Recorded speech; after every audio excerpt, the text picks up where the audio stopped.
ډیرو ګرانو او خوږو ماشومانو السلام علیکم. هیله کوم چې ټول جوړ روغ او خوشاله راغلی وئ چې خپل نوی درس ته غوږ ونیسئ. بیا به هم خپل نوی درس پیل کړو په مبارکه کلمه. اوس تاسو ووایاست، تاسو خو زده ده. بسم الله الرحمن الرحیم.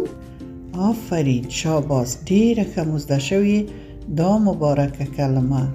د نن ورځې درس مو د کاف حرف دی. کاف او داسې لیکل کیږي. ډیر آسانه او کاف تلفظ کی که. کاف هم په کلماتو کې درې غږه لري. کا، کې، کو. کا، کې، کو. ځنو کلماتو کې د کا، ځنو کلماتو کې د کې او ځنو کې د کو غږ کړي. تاسو وګورئ چې ما څه شی تاسو ته راوړي. اوهو، دا ښکلې دوې نجونې ګورئ. یوه یې اسرا جانه ده، یوه یې یسرا جانه. اسرا جانه عکاسي کړي، عکس اخلي. نو عکس ته په څه شي اخیستل کیږي؟ په کمره. دغه شی چې په لاس کې دی دې ته کمره وایي. کاف کمره.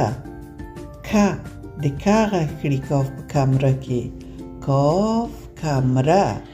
اسرا جانه د ښکلې مرغۍ عکس اخلي. او دلته وګورئ، اسرا جان کتاب په لاس کې اخیستی. پاڼې پاڼې یې ګوري او تصویرونه، ښکلي رنګه تصویرونه یې ګوري، نکلونه یې ګوري. کاف د کتاب په کلمه کې د کې غږ کړي. کې، کتاب. کاف کتاب. کاف کتاب. او دلته ګورئ دې دوه خویندو ته. دوی په یوه کوټه کې ناستې دي او یو ځای خواړه خوري.